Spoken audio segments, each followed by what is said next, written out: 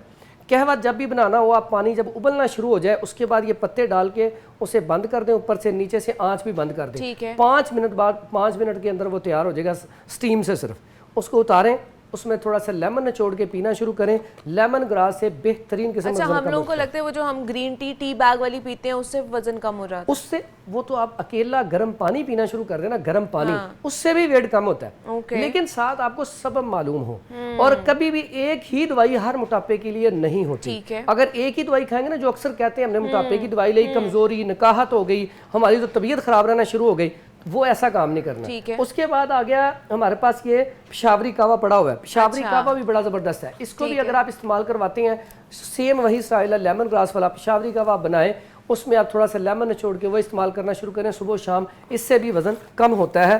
اور ایک نسخہ بڑا کمال کا جو صدیوں سے چلتا آ رہا ہے, یہ جن کو بھوک نہیں لگتی اور موٹاپا بھی ہے, دونوں کام ہیں, تو اس کے لیے اجوائن لیں. ٹھیک ہے, اجوائن 50 گرام لے کے نا, تو یہ لیمن کا رس نکالیں. اب وہ اتنا نچوڑیں کہ وہ اوپر تک آ جائے, لیمن اس کے اندر ڈپ ہو جائے, یہ اجوائن اس کے اندر ڈپ ہو جائے. اب ڈپ ہو کے نا تھوڑے دنوں کے لیے رکھ دیں, وہ خشک ہو جائے گی. اس کے بعد ایک دفعہ پھر لیمن اسی طرح نچوڑ دیں, پھر خشک ہوگی. اس کے بعد اس کا فائن پاؤڈر کر لیں. اگر آپ کالا نمک تھوڑا سا ڈالنا چاہتے ہیں تو ڈال لیں. پاؤڈر کر کے یقین کریں, یہ چمچ کا 1/4 حصہ کھائیں گے. ایک تو ٹیسٹی بہت ہے, دوسرا اس کا فائدہ کہ فوری طور پہ کھانا ڈائجسٹ ہونا شروع ہوتا ہے, سٹمک آپ کا ٹھیک ہو جاتا ہے. تو اس لیے یہ بھی بڑا بہترین نسخہ ہے موٹاپے کے لیے. ٹھیک ہے جی, یہ سارے موٹاپے کے نسخے تھے جو آپ تک پہنچائے ہیں حکیم صاحب نے. اور اگر آپ جو 5 چیزیں آپ نے بتائی ہیں, اگر وہ صرف اجتناب کر لیں, چھوڑ دیں, اس سے بھی وزن کم ہوتا ہے, اس سے بھی وزن آپ کا کم ہونا شروع ہو جائے گا.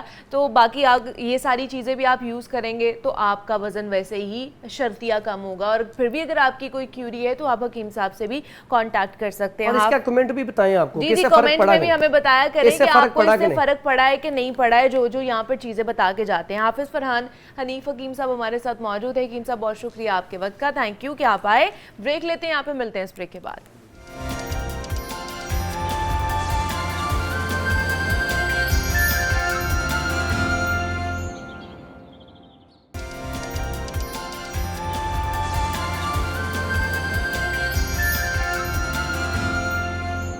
Welcome back to Jaago Lahore. جناب, پاکستان میں ان دنوں سیلاب سے متاثرہ علاقوں میں امدادی کارروائیاں چل رہی ہیں, مگر کئی مسائل اب بھی غور طلب ہے. ایسی قدرتی آفات سے پاکستان میں سیلاب سے حاملہ خواتین, بچے, معذور, بزرگ افراد سمیت کمزور طبقات خاص طور پر متاثر ہوتے ہیں, کیونکہ ان کے پاس نہ تو وسائل ہوتے ہیں اور نہ ہی وہ سیلاب کے نقصانات سے نمٹنے کے لیے کوئی محفوظ پناہ گاہ یا پھر دیگر سہولیات تک رسائی رکھتے ہیں, جس کی وجہ سے انہیں خوراک, رہائش, صحت کی شدید قلت کا سامنا کرنا پڑتا ہے. 2022 کے سیلاب کے دوران ملک کا 1/3 حصہ زیر آب آیا تھا, جس سے لاکھوں لوگ متاثر ہوئے تھے, اور ابھی صورتحال کافی گھمبیر ہے. لیکن سب سے پریشان کن بات یہ ہے کہ اس کا الزام دریاؤں کی بے رحمی پر یا آب و ہوا کی تبدیلی پر ڈال دیا گیا ہے, جبکہ حقیقت اس کے بالکل برعکس ہے کہ اصل مجرم قوم کو سیلاب کی تباہ کاریوں سے بچانے کے لیے بنائے گئے اداروں کی بے حسی, بدعنوانی اور نااہلی ہے. اب اس صورتحال کا سامنا کیسے کیا جائے, اس کے متعلق مزید بات کریں گے. اور اس کے علاوہ پاکستان میں جو موجودہ سیلاب سے متاثر ہونے والے کمزور طبقات ہیں, ان کے مسائل کو کیسے حل کیا جائے, یہ تمام تر چیزیں آج ہم نے ڈسکس کرنی ہے. ڈاکٹر سونیا عمر ہمارے ساتھ اسٹوڈیوز میں موجود ہیں, ایجوکیشنسٹ ہیں, ان سے آپ کی ملاقات کراتے ہیں. ڈاکٹر سونیا, آپ کو ویلکم کہتے ہیں جاگو لاہور میں. کیسے ہیں آپ؟ بہت شکریہ. السلام علیکم. بالکل ٹھیک, وعلیکم السلام. ڈاکٹر سونیا, سیلاب کی صورتحال ہمارے سامنے ہے, کیا کیا نقصان ہوا, کتنا نقصان ہوا, وہ بھی ہمارے سامنے ہے. لیکن سب سے زیادہ نقصان ان کمزور طبقات بالکل والے کہہ لیں کہ ایریا یا وہاں پر رہنے والے لوگوں کا ہوا ہے, جو کہ معذور تھے, بزرگ افراد, بچے, خواتین خاص طور پر, اور دوسری حاملہ خواتین, یہ لوگ سب سے زیادہ متاثر ہوئے ہیں. آپ کو کیا لگتا ہے کہ یہ ان کو اب کس طرح اس چیز میں سے نکالا جاتا ہے؟ یہاں پر ان کے اور مسائل کیا کیا آگے انہیں فیس کرنے پڑ سکتے ہیں؟ ابھی تو جو اسٹیٹسٹکس ہمارے پاس آ رہی ہیں نا، اتنے لوگ متاثر ہو گئے، یہ ہو گیا وہ ہو گیا، لیکن آگے ان فیوچر ان لوگوں کو کیا کیا مسائل فیس کرنے پڑ سکتے ہیں؟ بہت شکریہ جی، بہت اہم موضوع پہ آپ نے بات کرنے کے لیے مجھے بلایا. سیلاب کے پرسپیکٹیو سے میں دیکھ رہی ہوں ماشاءاللہ آپ کی خوب اچھی کوریج، 11 22 والے لوگ آپ کے پاس آ رہے ہیں. سیلاب کے جو ڈیزاسٹر ہے اینگل سے ہم اس کو، لیکن کسی بھی سماج کے اندر جب سماج کی آپ نے اور ڈیولپمنٹ دیکھتی ہیں تو وہاں ویل بینگ ہمیں سب سے پہلے دیکھنی ہوتی ہے. ہم اکنامک لاسز کی ضرور بات کرتے ہیں، actually economic and social indicators یا آپس میں اکنامک انڈیکیٹرز اچھے ہوتے ہیں تو سوشل انڈیکیٹرز اچھے ہوتے ہیں. These are all relevant with each other. However زیادہ جو بات اٹھائی جا رہی ہے وہ بالکل سچائی بھی ہے. وہ یہ ہے کہ فار ایگزامپل جو رپورٹس ہیں وہ یہ ہے کہ 1.5 بلین US$ کا پاکستان کو نقصان ہوا. It's a huge thing. ایک ایسا ملک جو آلریڈی قرضوں میں ڈوبا ہوا ہے. ہماری جو گروتھ ریٹ ہے GDP گروتھ وہ 3.4 سے وہ کہہ رہی تھی 3.2 پہ واپس ہو جائے گی. ٹھیک ہے، چیزیں ریورس ہو رہی ہیں. سینٹرل پنجاب کے اندر ایک فگر میں پڑھ رہی تھی بیکاز اب ہم ریسرچ کی طرف جا رہے ہیں کہ لیٹ سی کیا ہو رہا ہے. ہم سوشل سائنٹسٹ 2.5 ملین لوگ صرف سینٹرل پنجاب میں جو ہے وہ ڈسپلیسڈ ہوئے ہیں یا افیکٹ ہوئے ہیں. ابھی آہستہ آہستہ کیونکہ سدن میں کچھ 10-15 دن پہلے معاملات ہوئے پہاڑوں سے شروع ہوتے ہوتے. آپ نے جو ایک بات کی before I talk about the vulnerable population, یہ بدعنوانی اور کرپشن ایک بہت بڑا ایلیمنٹ ہے پاکستان میں سیلاب کے لیے. کہ گلوبل وارمنگ تو دنیا بھر میں ہو رہی ہے. یہاں پہ بڑے بڑے ایڈوانس ملک ہیں جہاں پہ گلیشیئرز پھٹ بھی رہے ہیں اور تیزی سے میلٹ بھی ہو رہے ہوں گے، لیکن وہاں پہ ہم یہ صورتحال نہیں دیکھتے. ایون انڈیا میں جو ہمارا ایک نیبر ملک ہے وہ تباہی نہیں ہے جو ہمارے ہاں ہے. تو انفارچونیٹلی یہ بالکل وہاں بھی ہے، وہاں کا پنجاب بھی بہت زیادہ افیکٹ ہوا ہے. لیکن ہمارے ہاں جو داستانیں آ رہی ہیں پھر ہم تھوڑی سی پانی کے فلو کے اوپر ولنریبل بھی ہیں. وہ ہمسایہ ملک پانی چھوڑ دیتا ہے، انڈیا نے پانی چھوڑ دیا ہے. اور اس میں بھی کچھ کانسپریسی تھیوریز بھی ہیں کہ شاید جان بوجھ کے زیادہ اپنے ڈیم پہلے بڑھے ہیں. So that is another thing. I'm here to talk about the vulnerable population جن کی تکالیف میں بہت زیادہ اضافہ ہوا ہے. چلے اگر میں مثال کرتی ہوں خواتین سے، 4-5 کیٹیگریز میں آپ لے لیجئے. سب سے زیادہ سیلاب سے متاثر ہوتے ہیں جب آپ ڈسپلیسڈ ہو گئے، آپ کا گھر ختم ہو گیا، آپ سڑک پہ آ گئے.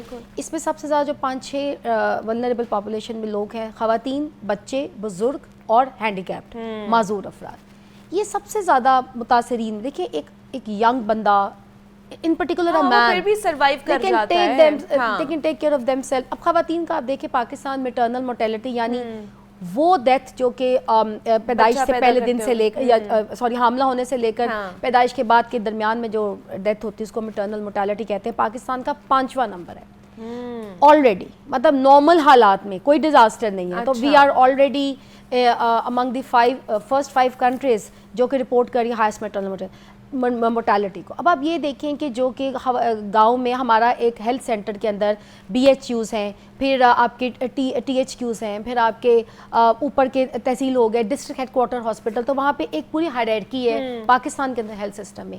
تو جو بیسک ہیلتھ فرسٹ جو آپ کو جگہ ہے جہاں پہ کسی کو مدد ملنی ہے، کسی حاملہ عورت کو جب اس کو کوئی کمپلیکیشن ہوگی جو کہ وہاں پہ بہت کامن ہے بیکاز ہمارے سوشل کلچر، ہم حکیموں سے علاج، ہم اس طرح کے یہ جو آپ کی ہوتی ہیں TBS ٹریڈیشنل برتھ اٹینڈنٹ جسے ہم دائی کہتے ہیں عام کلچر میں، تو علاج تو وہ کر رہی ہوتی ہیں خواتین کا.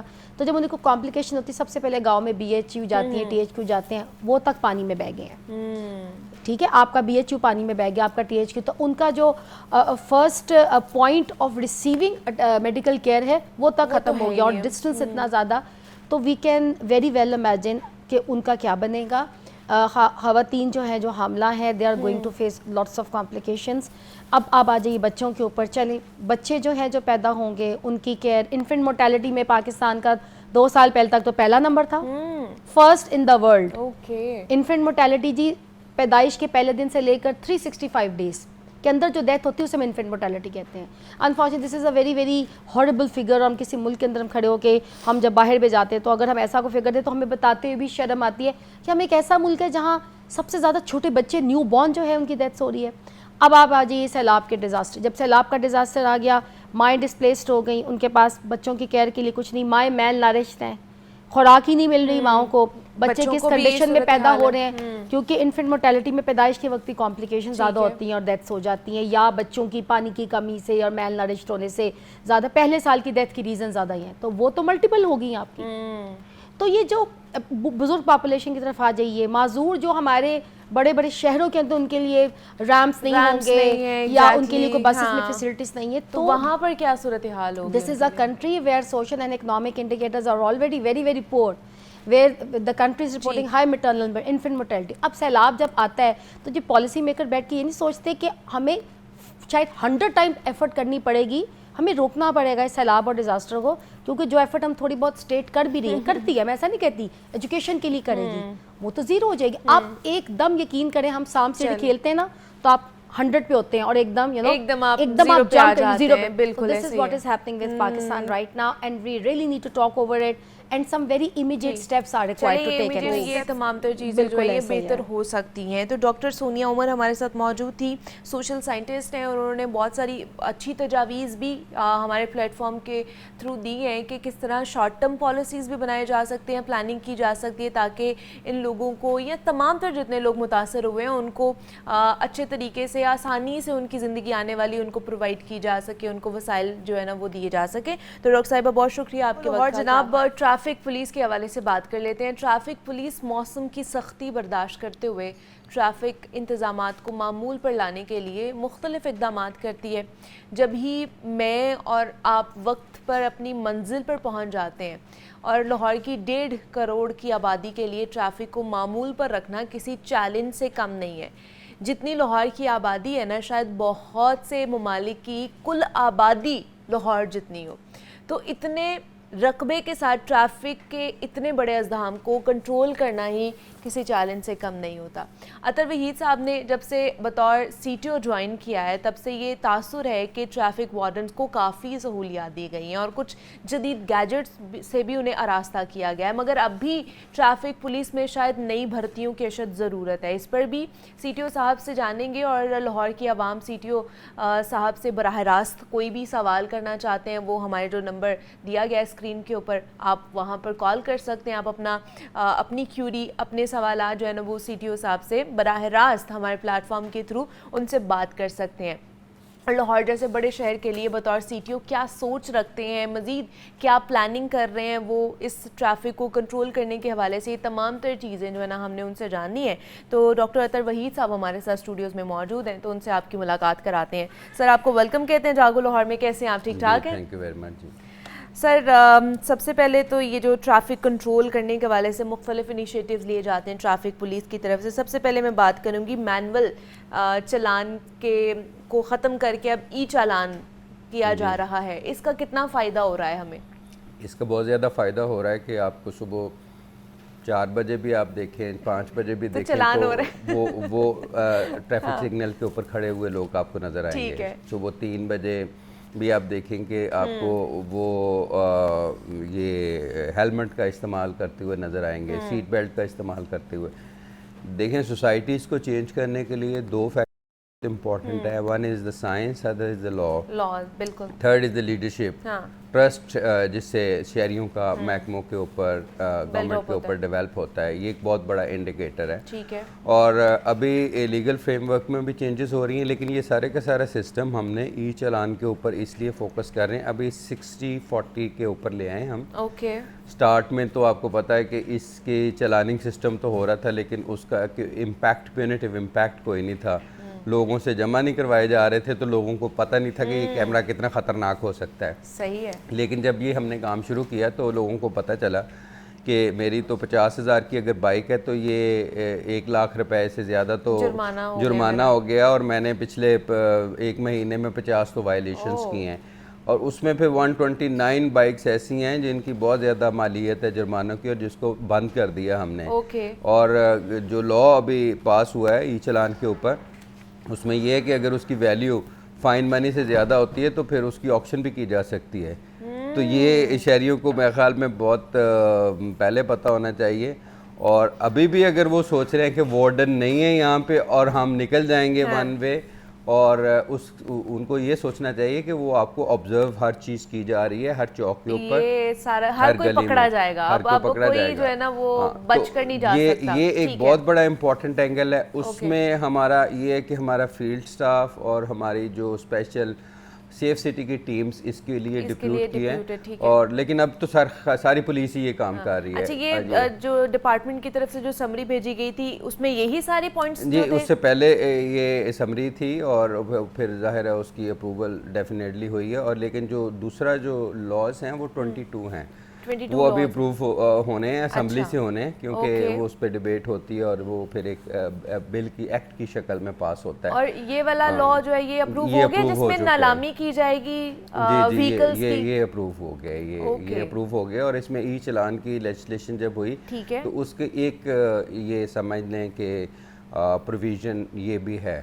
اور لیکن یہ کہ ہم پھر بھی ری کانٹیکٹ پروگرام ہم نے شروع کیا ہے ایسی گاڑیاں کے جن کے بالکل بہت زیادہ ہیں، اور ان کو تاکہ وہ پھر انسٹالمنٹ میں کریں. اس میں ایک اور بھی پروویژن ہے کہ اف یو تھنک کہ یو آر ایگریوڈ اینڈ جو آپ کا جو فائن ہے یہ ٹھیک نہیں ہے، تو اس میں you can file an application to a gazetted officer, وہ پھر انکوائری کرے گا اور پھر دین سیف سٹی کو وہ بھیجیں گے. اور لیکن یہ ہے کہ آپ کے ہر چلان کے ساتھ آپ کا ثبوت تو ہوتا ہے، تو آپ ہاؤ یو کین ڈینائی کہ یہ چیز آپ نے یہ کی نہیں ہے. تو کیونکہ اس کے اندر آپ کی پکچر آتی ہے اور پھر آپ کا ٹائمنگ آتا ہے، ڈیٹ آتی ہے، ساری آتی ہے کہ آپ اس ٹائم کون سی کتنی سپیڈ تھی آپ کی، وہ بھی آ رہی ہوتی، پتہ چلتا ہے. ڈاکٹر صاحب یہ ایک میجر شفٹ ہے ہماری. ٹھیک ہے، ایک کالر ہے ناظم نے کال کیا ہمیں لاہور سے. السلام علیکم. وعلیکم السلام، کیا حال ہے جی؟ شکر اللہ کا. جی شکر اللہ کا. میری سیٹی لاہور سے ایک ریکویسٹ ہے جی. یہ بڑے اچھے آفیسر ہیں، میں صدر انجمن تاجرہ لٹر روڈ ہوں، مزنگ سے، لاہور سے. جی اور ہماری ریکویسٹ یہ ہے کہ یہ رات کو جب 11 بجے اور لٹر روڈ سے ہیوی ٹریفک گزرتی ہے، ہمارے کوئی میرا خیال ہے 20 سے 25 علاقے کے لوگ، 10 سے 15 پولیس والے، وہ بھی ہمارے بھائی ہیں پولیس والے بھی، وہ ان ہیوی ٹریفک کے نیچے آ سکتی ہوگی. FIR موجود ہے، جیسے تو میں ان کو آج ہی بھیج دیتا ہوں. یہ میں خود جب یہ کیپٹن سیل چودھری جتنے بھی CCO آئے ہیں، جب بھی ہم جاتے تھے وہ ٹریفک روک دیتے تھے، چین سے روک کے وہ سبوتی سے مزاحم جنگی کی طرف بھیج دیتے. اب پھر سیدھا لٹل روڈ سے ٹریفک شروع ہو گئی ہے، پھر وہی ایکسیڈنٹ والا. بہت شکریہ آپ کا کہ آپ نے پوائنٹ یہ چیز ریز کی ہے. انہوں نے کہ 11 بجے کے بعد ہیوی وہیکل جو ہے نا یہاں پر آ جاتی ہیں اور اس کی وجہ سے ایکسیڈنٹس کی ریشو بھی بڑھتی جا رہی ہے. اب 11 بجے کے بعد بھی نہیں آنا تو کب آنا ہے؟ پہلے تو یہ کویسچن ہے میرا انہی سے. دیکھیں پورا لاہور ہے، اس میں بزنس ایکٹیویٹیز بھی ہیں، کنسٹرکشن بھی ہو رہی ہیں. ابھی ہم نے یہ سلسلہ جو شروع کیا ہے کہ 11 بجے کے بعد آئیں گے اور ایک انٹری پوائنٹس ہمارے ہیں، وہاں پہ ایک لائن اپ ہوں گے اور ان کا ایک ہم فٹنس سرٹیفکیٹ اور ڈرائیور کا لائسنس چیک کریں گے. اور پھر جب ان کی انٹری کا ٹائم ہوتا ہے تو ایک گاڑی آگے لگ کے تو پھر ان کو کلمہ چوک تک لے کے آتی ہے، سینٹرل پوائنٹ تک لے کے آتی ہے، from the entry point to the central point. Central point ہمارا کلمہ چوک ہے. آپ نے ٹھوکر سے آنا ہے، آپ نے ادھر سے سٹی ایریا سے آنا ہے، آپ نے فیروز پور روڈ سے آنا ہے، تو ایک سینٹرل پوائنٹ بنتا ہے. اچھا، اس کے علاوہ جو ہم نے ایک سٹیپ لیا ہے کہ ڈرائیو اینڈ روڈ جو تھا وہ ایک ہفتہ پہلے تک دن کے وقت بھی ٹریفک آتی تھی، انڈسٹری کی وجہ سے، بزنسز کی وجہ سے ہیوی ٹریفک. اس کے اوپر یہ ایک ہفتہ پہلے یہ ڈیسیجن لیا ہے کہ اس کو بھی ہیوی ٹریفک کے لیے بند کیا جائے، جس طرح یہ بھائی ہمارے فرما رہے ہیں. تو کیونکہ اس کی وجہ یہ ہے کہ لاہور میں جتنے میجر ایکسیڈنٹس ہوتے ہیں، فیٹل ایکسیڈنٹس، میں نے جو انالیسس کیا جنوری سے اب تک وہ 30% ڈرائیو اینڈ روڈ کے اوپر ہوئے ہیں. مطلب اگر خدا نہ خواستہ اگر 100 بندے اگر اس شہر میں ایکسیڈنٹس کی وجہ سے مارے جاتے ہیں تو اس میں سے 30 ڈرائیو اینڈ روڈ کے اوپر. ڈرائیو اینڈ روڈ کے اوپر زیادہ تر موٹر سائیکلسٹ فوت ہوتے ہیں جو hit by big vehicle, heavy vehicle, تو اس کی وجہ یہ ہے کہ وہاں پہ انڈسٹری اور یہ وہ. اب یہ ڈیسیجن لیا ہے ایک ہفتہ پہلے، تو ٹھیک ہے ان کو بھی 11 بجے کے بعد ہی ہم انٹری کا ٹائم دے رہے ہیں اور اس کے اوپر 65 پولیس آفیسرز کو میں نے ڈپیوٹ کیا. ایک اور کالر ہیں عطر صاحب ہمارے ساتھ، عمر ہیں سمنا آباد سے، انہوں نے کال کیا. السلام علیکم. وعلیکم السلام میڈم، کیسی ہیں؟ ٹھیک ہے جی میں ٹھیک ہوں.